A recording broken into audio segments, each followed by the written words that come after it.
The Four Seasons lobby gleams with morning light. Victoria Ashford stands near the windows in her pressed Chanel suit, laughing with two German investors. A black man in a navy polo shirt approaches, carrying a leather portfolio. Ms. Ashford, Darian Cole. We have a 9 o'clock meeting about the Series C investment. He extends his hand. Victoria stares at his outstretched hand like it's contaminated. She takes a step back, keeping both hands in her pockets. Excuse me? Who let you in here? Her voice drips with disgust. The German investors stop talking. This is a private meeting for serious investors, not for people like you. She looks him up and down. Security! Get this man out of here before I call the police. Darian lowers his hand slowly. Ms. Ashford, if you'd just check. I said get out, now, before I have you arrested for trespassing. Two security guards rush over. Phones emerge from purses. Someone starts recording. Within minutes, Darian walks out, head high. Victoria turns back to her guests, brushing imaginary dirt from her sleeve. She has no idea she just destroyed the only investor willing to save her dying company. 3 months earlier, Ashford Technologies was worth $800 million. Today, the number on the balance sheet makes Victoria's hands shake every time she looks at it. The company burns through $8 million every month. The bank account holds enough cash for 11 more weeks. After that, bankruptcy. Victoria sits in her corner office on the 42nd floor. Through the floor-to-ceiling windows, San Francisco Bay stretches blue and indifferent. She's made this view her entire identity. Stanford MBA, Fortune 40 under 40, TechCrunch's most promising founder 2 years running. Her father built a banking empire in the 80s. Her mother sits on 4 boards. Victoria grew up in Pacific Heights, summered in the Hamptons, and never once worried about money until now. She pitched to 23 investors in 8 months. Every single one said no. Too arrogant, one wrote in an email that got leaked. Doesn't listen to feedback, said another. Red flags about company culture, said a third. Victoria deleted those emails. She told herself they didn't understand vision. But the cash keeps draining. And there's only one name left on her list. Across the country, in a penthouse apartment overlooking Manhattan, Darian Cole pours his morning coffee. The apartment is minimalist. White walls, clean lines, a wall of screens showing global markets in real time. He grew up in South Chicago. His mother worked double shifts as a nurse. He wore second-hand clothes and studied by streetlight when the electricity got cut off. Full scholarship to MIT, computer science and economics. At 24, he built an algorithm that could predict financial risk better than any human analyst. Goldman Sachs bought his startup for $780 million when he was 26. Now, at 38, he runs Cole Ventures. $3.8 billion in assets, 47 investments. 43 succeeded, 4 failed. The Wall Street Journal calls him the most successful investor you've never heard of. He doesn't wear suits. Never has. It's a test he runs on every potential partner. He wants to see if people respect his ideas or just his bank account. This morning, his video screen shows 3 faces: his analyst Maya, his CFO James, and his assistant Priya. Boss, I finished the Ashford Technologies deep dive. Maya's voice crackles through the speakers. The tech is solid, the financials are a disaster, and Victoria Ashford has a reputation problem. Define reputation problem. Darian sips his coffee. It's still too hot. He sets it down. Difficult to work with is the nice version. I found 3 anonymous Glassdoor reviews from former employees, all people of color, all describing microaggressions and being passed over for promotions. James leans into his camera. If you invest, we're going all in. $500 million. That's massive exposure for an unproven leader. Which is why I need to meet her in person. Darian picks up his coffee again. It's cooled to a perfect temperature. Numbers can lie. People can't. Not face to face. Priya checks her tablet. I confirmed the meeting 3 weeks ago. 9 a.m., Four Seasons lobby. Her assistant replied, quote, Ms. Ashford looks forward to meeting Mr. Cole. Did you send my photo? I sent your full bio, Forbes profile, company overview, everything. Darian nods. Good. Then she knows who she's meeting. But here's what he doesn't know. Victoria never reads her meeting briefs. She has an assistant for that. She just glances at 9 a.m. investor meeting and assumes they'll be grateful for her time. She definitely didn't Google Darian Cole. If she had, she would have found 47 articles. She would have seen his Forbes 400 ranking. She would have learned about his philosophy of casual dress. She would have read his Fortune interview where he said, I dress down on purpose. I want to see if people respect me for my ideas or judge me by my clothes. But Victoria doesn't Google. Victoria assumes. And that assumption is about to cost her everything. At 8:45, Darian leaves his apartment. The morning air is crisp. His Uber is already waiting. At 8:50, Victoria is in the Four Seasons lobby, charming two German investors who already told her no last week. She thinks they might change their minds. They won't.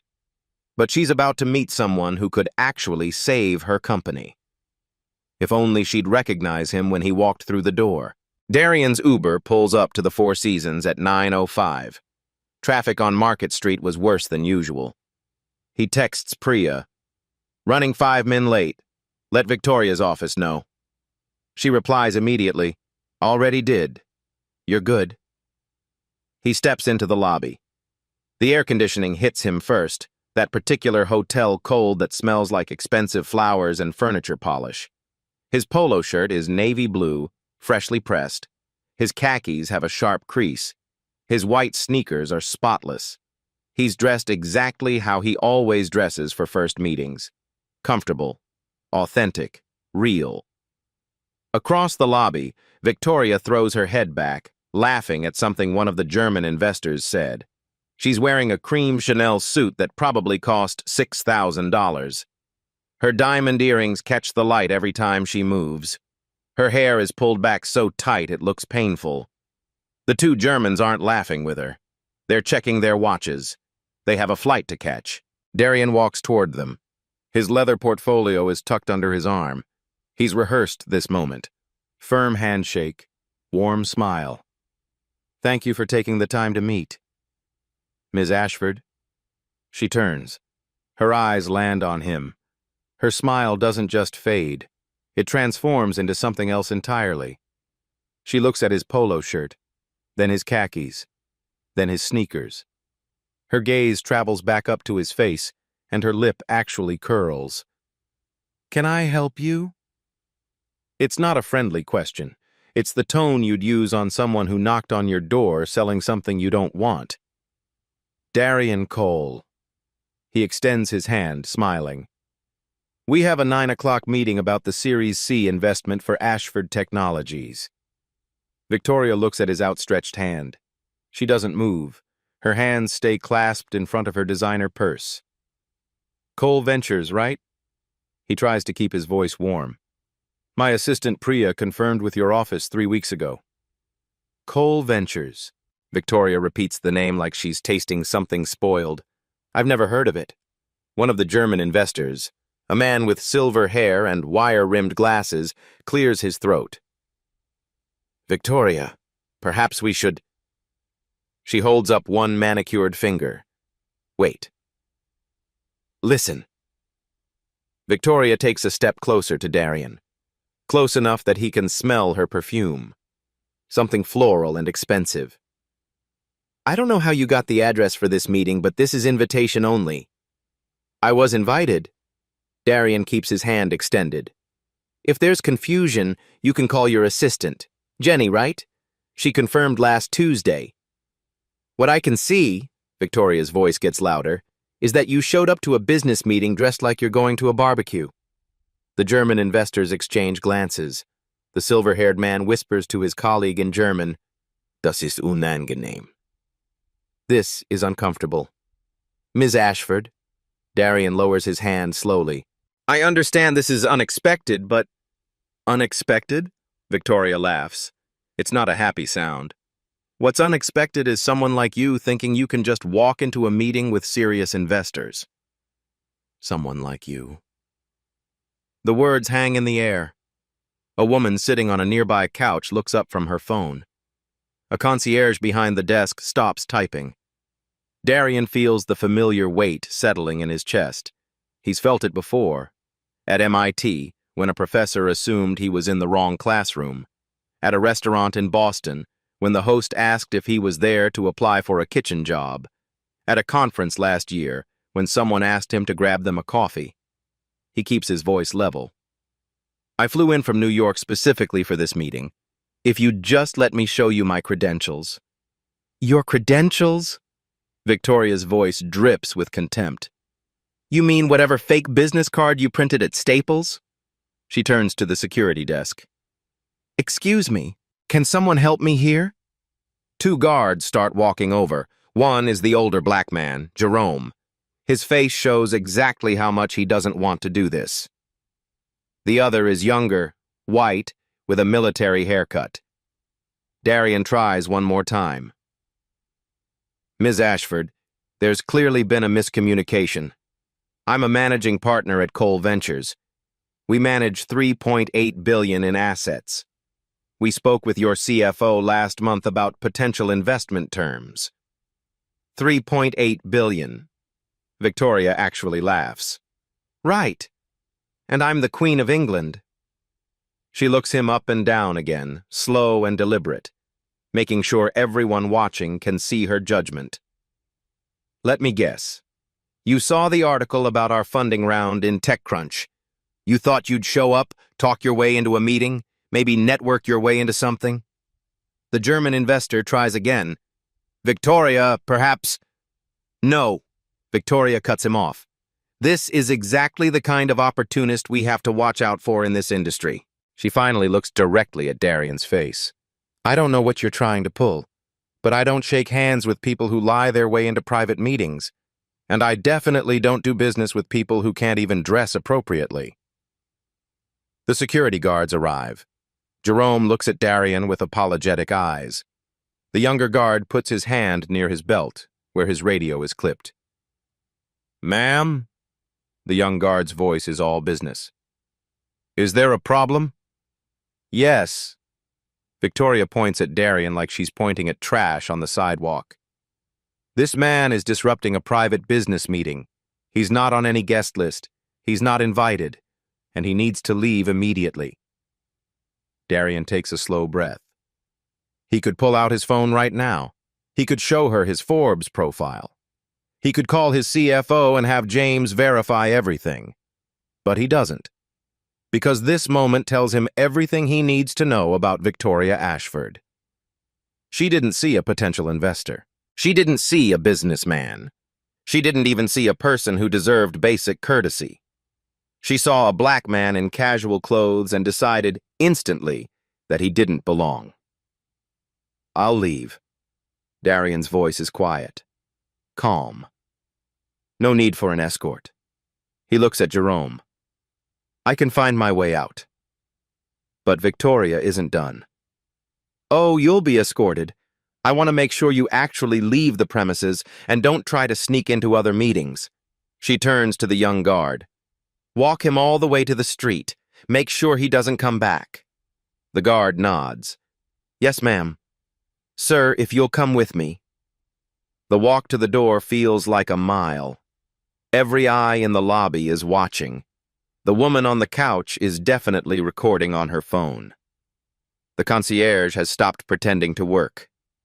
Darian keeps his head up. His steps are measured, professional. Jerome walks beside him, not touching him, giving him space. At the door, Jerome leans in close. Sir, he whispers, I'm real sorry about this. You're doing your job. Darian gives him a small nod. I understand. Outside, the San Francisco morning is bright and cold. Darian stands on the sidewalk for a moment, letting his heart rate settle. His phone buzzes. Priya. Boss, what happened? Victoria's assistant just called saying you left?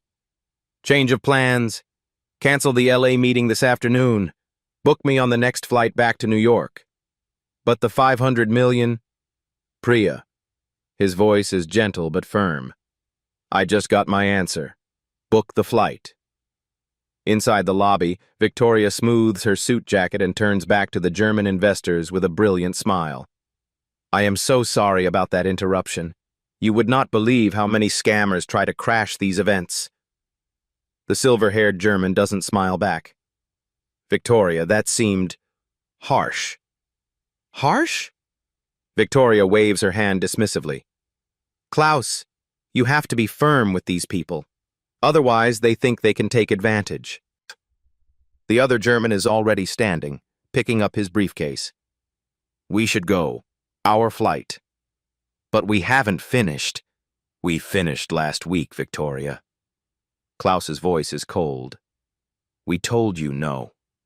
We only stopped by to be polite.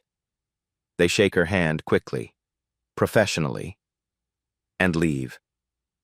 Victoria stands alone in the lobby, watching them go. A small frown crosses her face. Then she shrugs, pulls out her phone, and texts her assistant. That investor who just left, Cole something. Make sure his information is deleted from our system. Don't want his type thinking they can waste our time again. She has no idea that his type is the only person who is actually going to save her company. And in less than 3 hours, she's going to find out exactly who Darian Cole is.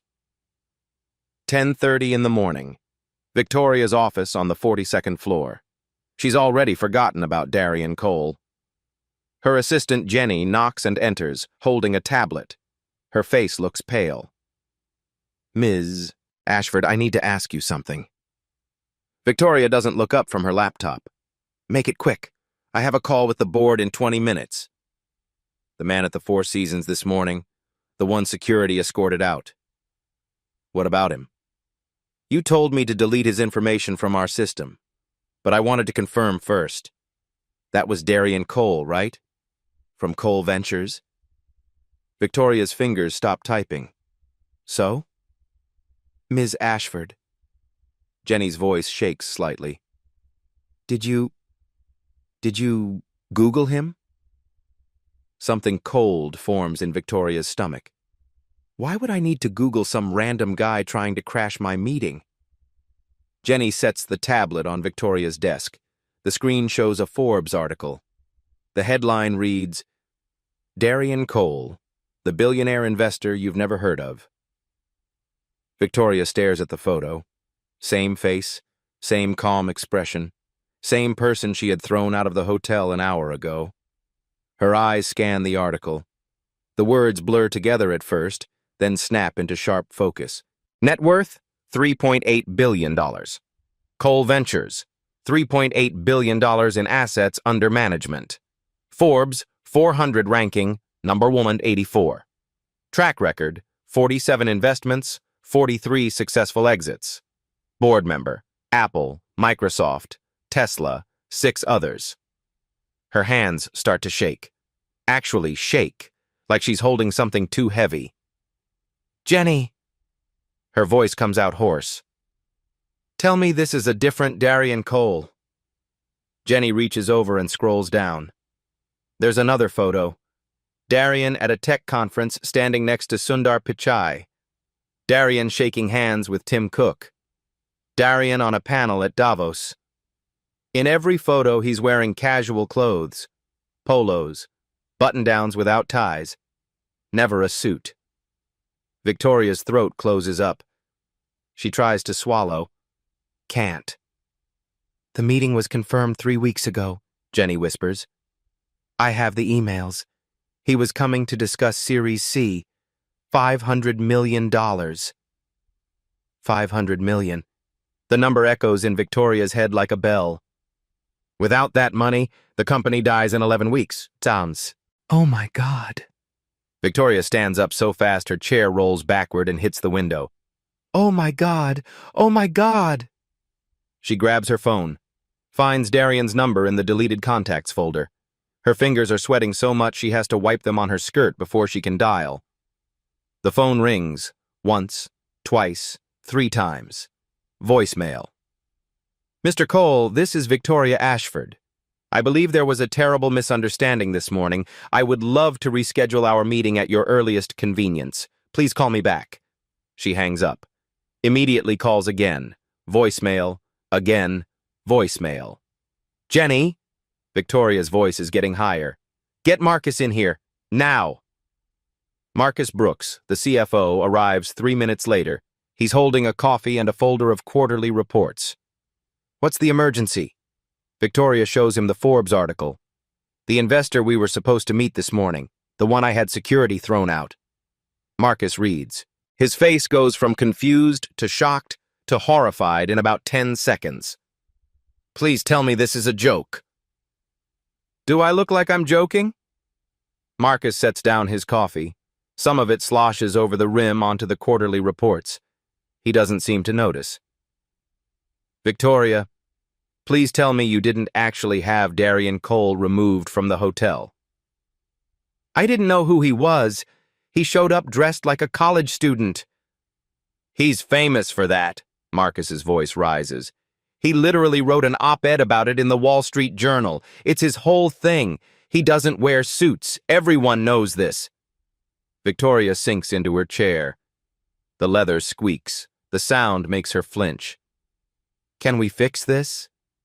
Marcus pulls out his phone, starts scrolling. His jaw tightens. Cole Ventures was our only option, Victoria. We've been rejected by 23 other firms. Cole was interested because of our tech. He spent 8 months researching us. 8 months. So we apologize. We explain. He invests based on character. Marcus looks up from his phone. He said it in every interview. He doesn't care about pitch decks. He cares about leadership, about how people treat others. The words land like stones.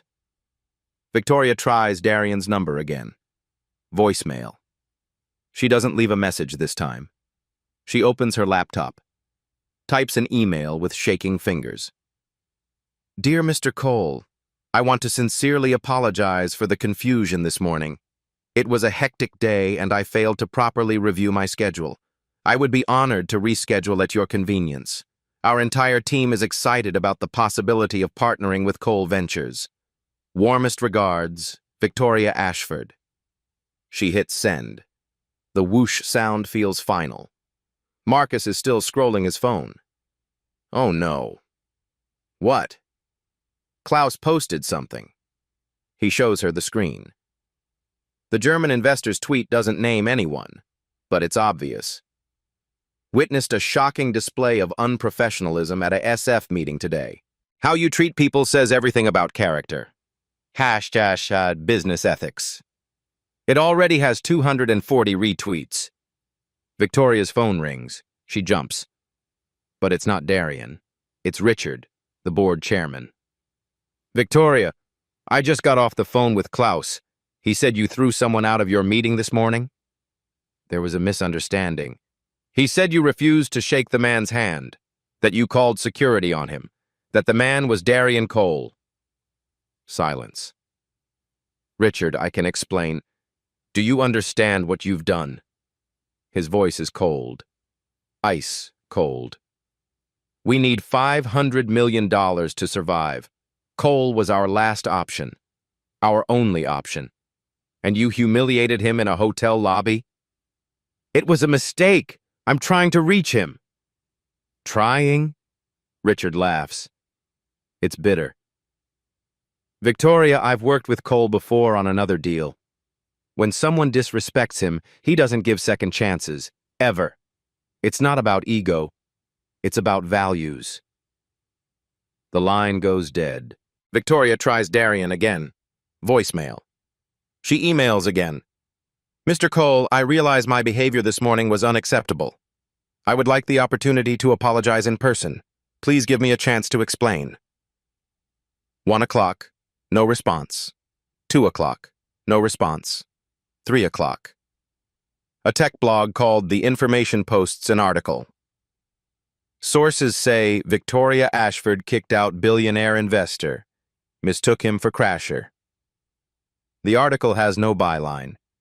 It's sourced to someone familiar with the matter. But it has details, specific details. Victoria's phone starts ringing. Other board members, investors, her PR firm. By 4 o'clock, she's called Darian 15 times.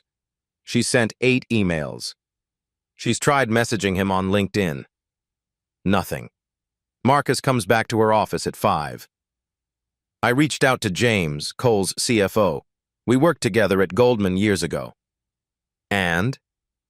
He said Darian made his decision the moment he walked out of that hotel. The investment is dead. Victoria's vision actually blurs for a second. She grips the edge of her desk. But our employees. 3,000 people will lose their jobs. Darian knows that. Marcus's voice is flat. He also knows it's not his responsibility to save a company run by someone who treated him like that. At 6 o'clock, Victoria is still in her office. The sun is setting over the bay. The sky is orange and purple, beautiful in a way that feels insulting. She pulls up Darian's interviews, starts reading. Fortune magazine 2 years ago. I dress casually to meetings on purpose. I want to see if people respect me for my ideas or judge me by my appearance. It's a filter. The ones who see past the polo shirt are the ones worth working with. Wall Street Journal. Last year. The worst thing about bias isn't the big, obvious acts.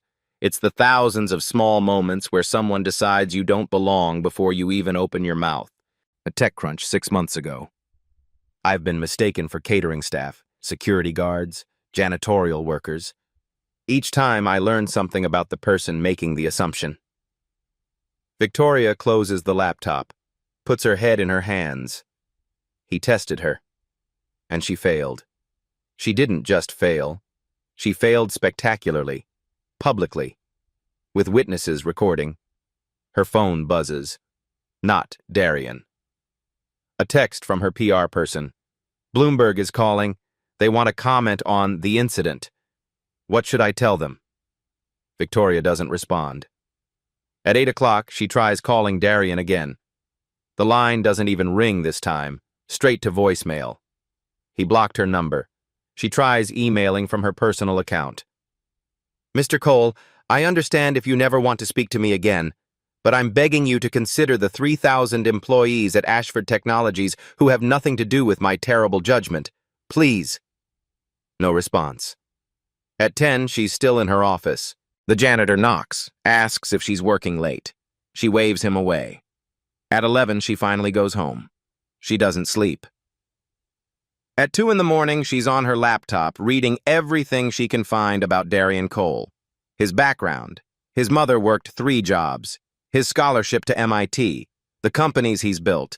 The founders he's mentored. There's a video of him speaking at a conference for black entrepreneurs. He's wearing jeans and a Stanford hoodie. He looks relaxed. Happy. The system wants you to play by rules that weren't written for you, he says in the video. Sometimes the most radical thing you can do is just be yourself. Show up as you are. If they respect you, great.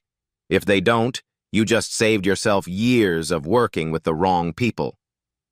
The audience applauds. Darian smiles. Victoria closes the laptop. She sits in the dark of her Pacific Heights home, surrounded by expensive furniture and art she barely looks at. She ruined everything. Not because she made a mistake. Because she revealed exactly who she is. And Darian Cole saw it clearly. Day 2. 7 in the morning. Victoria stands in the lobby of Cole Ventures headquarters in Manhattan. She's wearing yesterday's cream Chanel suit. It's wrinkled. There's a coffee stain on the sleeve she couldn't get out in the airplane bathroom. The red eye from San Francisco was 6 hours of staring at the seat in front of her. No sleep, just the flight tracker counting down miles. Cole Ventures is 40 stories of glass and steel. The lobby has white marble floors that echo every footstep. Modern art hangs on pristine walls. The receptionist desk looks like it cost more than most cars. Victoria approaches. The receptionist is young, professional, with a name tag that reads Lisa. "Good morning. I need to see Darian Cole." Lisa's fingers pause over her keyboard. "Do you have an appointment?" "No, but it's urgent. I'm Victoria Ashford." "I'm sorry, Ms. Ashford. Mr. Cole only sees people by appointment. Please, just tell him I'm here. 5 minutes. That's all I need." Lisa looks uncomfortable. She picks up her phone, speaks quietly. Victoria can't hear the words, but Lisa glances at her twice. Lisa hangs up. "I'm sorry. Mr. Cole is in meetings all day." Victoria's stomach drops. "I'll wait." "Ma'am, he could be in meetings until 6 or 7. "I'll wait." Lisa hesitates, then nods. "There are chairs by the window." 9 in the morning. The chairs are expensive and uncomfortable. Victoria sits anyway. 9:45. Employees pass by. Some glance at her. Some do double takes. She knows they recognize her. 10:30. Lisa brings coffee. "Are you sure you want to keep waiting?" "I'm sure." 11. Victoria's back aches. She checks her phone. 42 missed calls, 37 emails. She ignores them all. Noon. She orders flowers from across the street. Expensive roses. She writes on hotel stationery, "Mr. Cole, I made a terrible mistake. I judged you before knowing you. Please give me 15 minutes to apologize in person. Victoria." She gives them to Lisa. "Can you send these up?" "I'll make sure he gets them." 12:30. Every time the elevator opens, Victoria's heart jumps. Every time it's not Darian, she sinks lower. 1 o'clock. Employees return from lunch laughing. They see Victoria. The laughter stops. They whisper as they pass. She's becoming a story. The CEO sitting in a lobby for 4.5 hours. 1:45. Lisa approaches again. "Ms. Ashford, Mr. Cole appreciates the flowers, but he's not available today." "Please." Victoria's voice cracks. "Please ask again. Tell him I flew from San Francisco.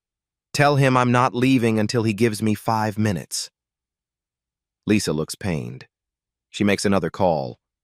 This one is longer. More glances at Victoria. Finally, "Mr. Cole will give you 15 minutes. Conference room B, 4th floor." And Victoria stands so fast she gets dizzy. "Thank you." The elevator ride takes forever. Conference room B is small, no windows, just a table and 6 chairs. Darian is already sitting. Gray button-down, jeans. He looks rested, calm. He doesn't stand when she enters. "Ms. Ashford, please sit." Victoria sits. Her hands shake. She clasps them in her lap. "Mr. Cole, I came here to—" He holds up one hand. "Stop. Before you apologize, I want to make something clear." His voice is quiet, controlled. "You keep saying you didn't know who I was. Like that's the problem." Victoria opens her mouth.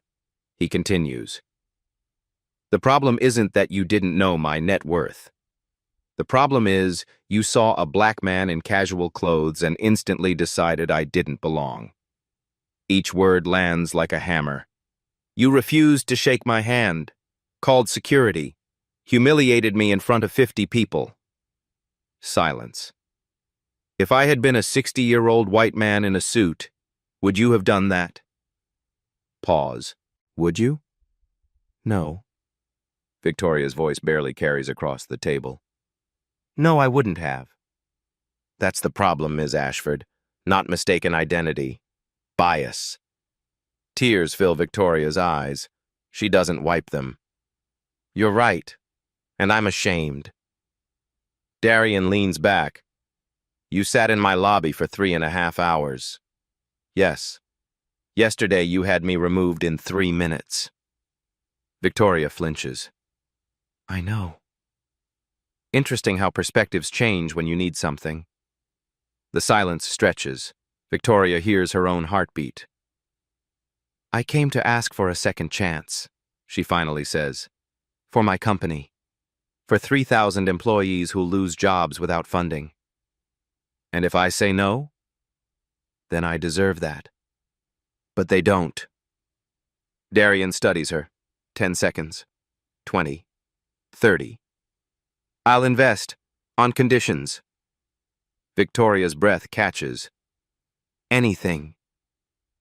"Don't agree until you hear them." He slides a paper across the table. Victoria reads. Her hands shake harder with every line. Public apology admitting racial profiling. Independent cultural audit. Board must be 40% diverse within 12 months. $5 million donation from her personal funds. 6 months intensive bias coaching. Quarterly progress reports. "You agree to all of this, or I walk," Darian says. "And this time, I don't come back." Victoria looks at the list, looks at him, back at the list. Her entire reputation, her pride, her position. Everything she's built her identity on. Gone. But 3,000 jobs were saved. "I agree. 48 hours to schedule the press conference. My lawyers draft the formal agreement. If the audit finds systemic discrimination, I pull out immediately, and I make the reason public." Victoria nods. She can barely breathe. "One more thing." Darian stands, meeting over. "This isn't punishment. It's about change. Real change. If you can't commit to that, tell me now." "I commit." Victoria stands. Her legs feel weak. "Thank you." Darian doesn't shake her hand. Not yet. "Don't thank me. Thank the 3,000 employees. They're the only reason I'm doing this." He opens the door. "Lisa will show you out." Victoria walks to the elevator. Her reflection in the steel doors shows someone 10 years older than yesterday. But she can breathe again. 48 hours to do the hardest thing she's ever done. Tell the truth. Day 3. Ashford Technologies headquarters. The press conference room is packed with journalists, cameras, and lights that make the air feel 10 degrees hotter. Victoria stands at the podium. No makeup artist fixed her face this morning. No PR team polished her statement. This is raw, real. Her hands grip the edges of the podium. The wood is cool under her palms. She can feel sweat forming at her hairline. 40 cameras point at her. She sees her reflection in one of the lenses. She looks small. 3 days ago, her voice shakes, I committed an act of racial profiling. Guys, someone's camera flash goes off. Then another. The room fills with clicking sounds. I refuse to shake hands with Darian Cole, a black investor who traveled across the country to meet with me. I judged him based on his appearance and the color of his skin, not his credentials, not his character. I called security on him. I humiliated him publicly. Her throat tightens. She forces herself to continue. There is no excuse. This was not a misunderstanding. This was not a stressful day. This was bias. And I caused harm. A reporter in the front row is typing furiously. Another has their phone out, recording. I am committing to the following actions. Victoria reads from the paper. Her voice steadies slightly. Facts are easier than feelings. An independent audit of our company culture. Mandatory implicit bias training for all executives. Our board will be 40% diverse within 12 months. I am personally donating $5 million to organizations supporting black entrepreneurs. She looks up from the paper, makes herself meet the eyes of the journalists. I hope my failure can be a lesson. Success in business means nothing if we fail at basic human respect. The questions come fast and sharp. Will you resign as CEO? Victoria's chest tightens. I will be transitioning out of the CEO role to make space for new leadership. When? Within 30 days. Do you think this apology is enough? No. Words are never enough. Action is what matters. I'll spend the rest of my career proving I've learned from this. What would you say to other executives who might have similar biases? Victoria pauses, thinks. Examine yourself before you destroy someone else. Your assumptions have consequences, real consequences, for real people. The press conference ends. Victoria walks off the stage. Her legs feel like water. By 5 p.m., the headlines are everywhere. Bloomberg. Victoria Ashford admits racial profiling, commits to company overhaul. TechCrunch. Ashford Technologies CEO takes accountability after viral incident. New York Times. When a billionaire gets mistaken for staff, a reckoning in Silicon Valley. The board meets that evening. Emergency session. Victoria isn't invited. At 8 p.m., her phone rings. Richard, the chairman. The board voted. You're removed as CEO effective immediately. You'll stay on the board in a non-executive capacity for 6 months. After that, we'll reassess. Victoria sits in her empty office. Who's the new CEO? Dr. Marcus Brooks. He's been COO for 3 years. The board feels he has the leadership skills and vision we need. Marcus. Asian American. Brilliant. Someone she passed over twice for the CEO role because he was too quiet in board meetings. He'll be good, Victoria says quietly. He better be. You put us in an impossible position. The line goes dead. The next morning, Darian releases a statement through his spokesperson. I appreciate Ms. Ashford's public acknowledgement. Real change requires more than words. We'll be watching closely to ensure these commitments are honored. This is bigger than one incident. It's about creating lasting systemic change. Cole Ventures officially announces the $500 million investment. The merger is approved. The company is saved. Within a week, Victoria's world transforms. The speaking invitations stop. Conference organizers send polite emails canceling her panels. 3 other boards she sits on quietly ask her to resign. Her LinkedIn profile gets updated. Former CEO, Ashford Technologies. The word former feels like a scar. She tries to join 2 other boards. Both reject her. No explanations given. None needed. Silicon Valley circles buzz with the story. At a fundraiser in Palo Alto, Victoria walks into a room and conversation stops. People suddenly remember they need to be somewhere else. She leaves early, drives home through streets she's driven 1,000 times. Everything looks the same. But she's different now. Not redeemed, not forgiven, just different. The woman who had everything and lost it because she couldn't see past her own assumptions. The consequences are just beginning. 6 months later. Ashford Technologies looks different from the inside. The executive floor has new faces. The conference room where Victoria used to hold court now hosts employee resource group meetings. The Diversity Council meets every Tuesday. Their recommendations go straight to the board.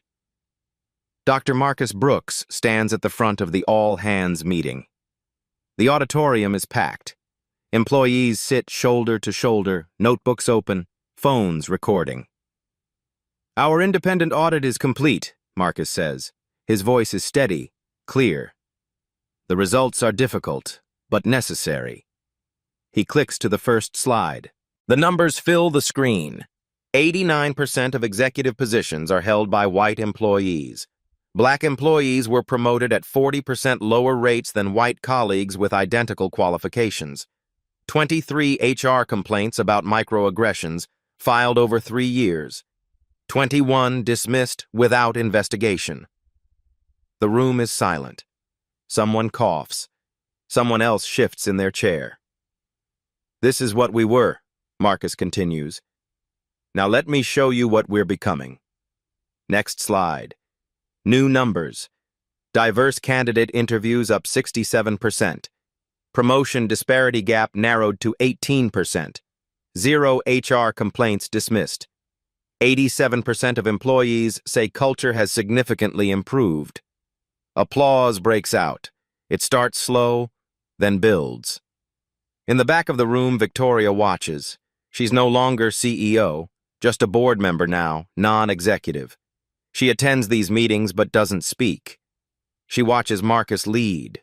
Watches employees who used to avoid eye contact with her now raise their hands eagerly to ask questions. This is what good leadership looks like. Netflix releases the documentary in month 2. Mistaken Identity, Race and Power in Silicon Valley. It opens with security camera footage from the 4 seasons, grainy but clear. Victoria pointing at Darian. Her mouth was moving. You can read her lips. Get this man out of here. The documentary interviews 15 people. Former Ashford employees speak with their faces in shadow, voices disguised. I was the only black woman in engineering, one says. Her voice is altered to a lower pitch. At the company holiday party, 3 different people asked if I was someone's guest. I worked there for 2 years. Another, I watched white colleagues with less experience get promoted over me. Every time I asked why, they said I wasn't leadership material yet. Code for something else. A Latino manager. I was told I was too aggressive in meetings. My white colleagues who acted exactly the same way were called assertive leaders. The documentary shows Darian too. He sits in his office, the Manhattan skyline behind him. This happens every day to people without my resources, he says. The difference is, I had the power to demand accountability. Most people don't. They just suffer in silence or leave. Victoria agreed to be interviewed. The filmmaker asked hard questions. Do you understand that what you did was racial profiling? Victoria's face fills the screen. She looks tired. Older. Yes, I saw a black man dressed casually and made an instant judgment. I didn't see a person. I saw a stereotype, and I treated him accordingly. Some people say you only apologized because you got caught. They're probably right. If Darian hadn't been a billionaire, I never would have faced consequences. That's the problem. The system protects people like me, and it shouldn't. The documentary goes viral. 12 million views in the first month. Business schools add it to their curricula. Harvard writes a case study. Stanford hosts panel discussions. Month 3 brings legal consequences. 3 former black employees file a discrimination lawsuit. They hire a top firm. The complaint is 90 pages long. It includes Victoria's emails. Subject lines like, culture fit concerns, and not quite right for us. The language is coded, but clear. One email about a black candidate, great credentials but doesn't seem polished enough for our environment. Another about a black employee up for promotion. Talented, but I'm not sure he projects the right image for leadership. The complaint includes promotion data, charts showing disparate treatment, timeline after timeline of qualified people of color being passed over. The case settles out of court. The amount is undisclosed, but sources say 7 figures. Victoria's personal funds. Her lawyers release the statement. Ms. Ashford acknowledges past failures in leadership and is committed to making amends. The plaintiff's attorney tells reporters, money doesn't erase harm, but accountability is a start. The industry responds. 12 major tech companies announce similar audits after Ashford's report goes public. Some do it voluntarily. Some do it because their employees demand it. VC firms start requiring DEI metrics in portfolio company reports. Not suggestions. Requirements. Stanford GSB creates a new case study. Ashford Technologies, when bias becomes a business crisis. It's assigned reading in leadership courses. A conference organizer in Austin cancels 3 speakers after discovering they have similar allegations in their past. The letter says, we can't ignore these issues anymore. The Ashford case changed the standard. Victoria experiences this shift personally. At a grocery store in Pacific Heights, a woman recognizes her, walks right up to her cart. "You're Victoria Ashford. You should be ashamed of yourself." The woman walks away. Other shoppers stare. Victoria abandons her cart and leaves. At a restaurant, the hostess sees her name on the reservation. "I'm sorry, Ms. Ashford. We're actually fully booked tonight." The restaurant is half empty. Victoria can see empty tables from the door.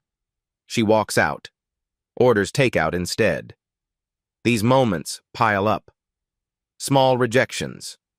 Public recognition followed by judgment. The feeling of being evaluated and found wanting. It's a tiny fraction of what people of color experience daily. But it's enough to change her. She starts bias coaching.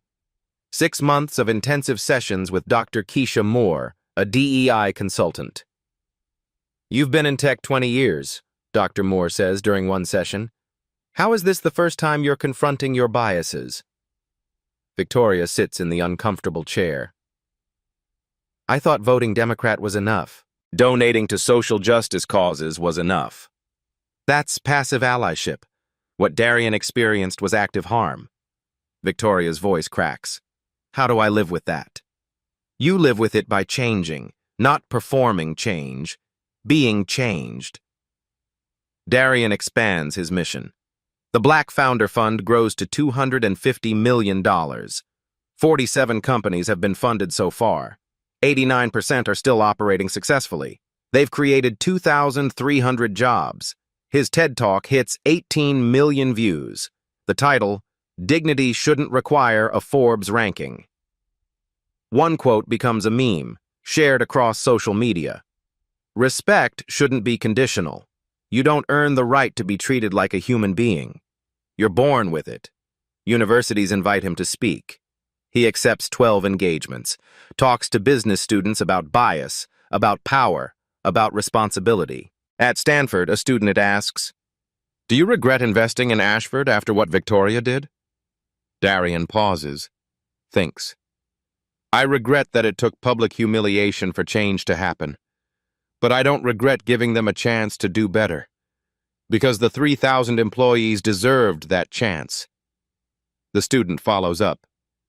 "Do you think Victoria really changed?" "I think she's trying, and that's more than most people in power ever do." The documentary ends with a split screen. Left side, security footage of Victoria refusing to shake Darian's hand. Right side, recent footage of her at a bias training, listening, taking notes. The final text reads, "Accountability is not a moment, it's practice." Fade to black. 1 year later. Same Four Seasons hotel. Same lobby with crystal chandeliers throwing rainbow patterns across marble floors. But everything else is different. Ashford Technologies is hosting its annual investor summit. The room is packed. 200 people in business attire, casual clothes, everything in between. Darian Cole walks through the entrance at 9 a.m. He's wearing a charcoal polo and pressed khakis. His portfolio is tucked under his arm. Victoria is waiting at the door, not sitting with investors, not schmoozing, waiting specifically for him. "Mr. Cole," she extends her hand. "Thank you for being here." He shakes it, firm, professional. "Thank you for the invitation, Victoria." First names. Earned over 12 months of quarterly check-ins, audit reviews, and honest conversations. Not given freely. Earned. They walk into the main conference room together. The energy is different from last year. More diverse faces, more laughter, more ease. Dr. Marcus Brooks takes the stage, the new CEO. He's been leading for 11 months now. "Welcome, everyone. This year has been transformational for Ashford Technologies." He clicks to the first slide. Revenue up 127%. The merger was successful. The company is thriving. Next slide. Employee satisfaction, 4.2 out of 5. Up from 2.8 a year ago. But numbers only tell part of the story. Marcus gestures to the audience. The real change is in this room. Look around. This is what Ashford looks like now. The executive team stands. 10 people. 4 are people of color. 5 are women. 1 uses a wheelchair. This is intentional, strategic, real. Later, there's a panel discussion. Darian and Victoria both sit on stage. A moderator from Bloomberg asks questions. Mr. Cole, a year ago you were kicked out of this hotel. Now you're on stage with the person who did it. How is that possible? Darian leans forward. Because Victoria did something rare. She took real accountability. Not a press release. Real, painful, sustained work. He looks at Victoria. That doesn't erase what happened, but it creates something new. The moderator turns. Victoria, what would you say to the person you were a year ago? Victoria is quiet for a moment. When she speaks, her voice is steady but emotional. I would say, your privilege blinded you. You harmed someone because you couldn't see past your assumptions. It took losing everything to finally see.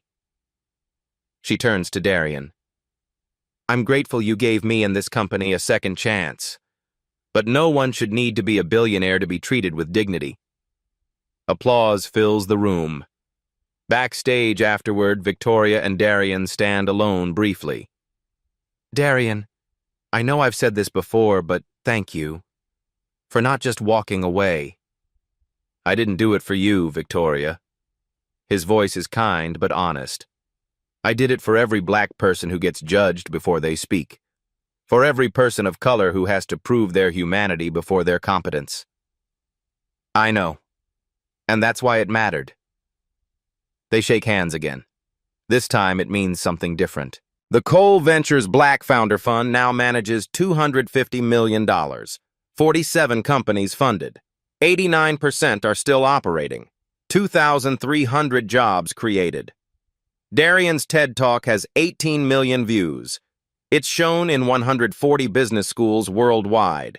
Victoria is no longer CEO. She's board chair, non-executive. She teaches 1 seminar per semester at Stanford, Unconscious Bias in Leadership. She's not redeemed, but she's changed. And sometimes, that's all anyone can ask. Darian looks directly into the camera now. His voice is calm, powerful. A year ago, a woman judged me by my skin color and my clothes. She refused to shake my hand. She had me removed from a building. Pause. She was wrong. But here's what matters. She owned it. She didn't hide behind lawyers or PR statements. She did the hard, uncomfortable work of change. This isn't a story about one bad person becoming good. It's about systems. The systems in our heads, in our companies, in our society that tell us who matters and who doesn't. Those systems don't change with one apology. They change with sustained action, with accountability, with people in power using that power to build, not exclude.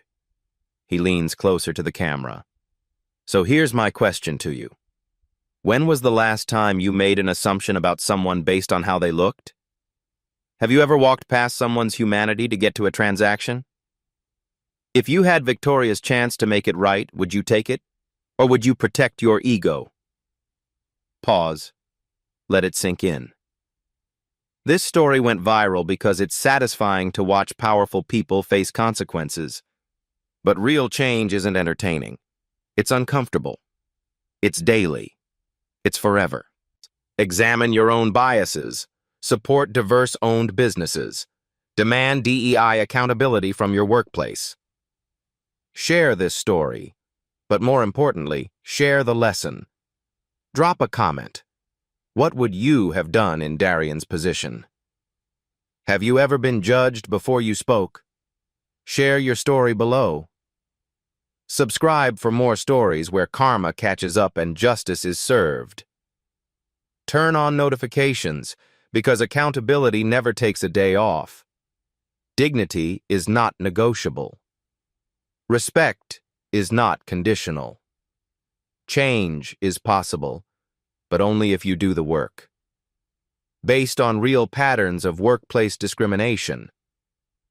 1 in 3 black professionals report being mistaken for service staff.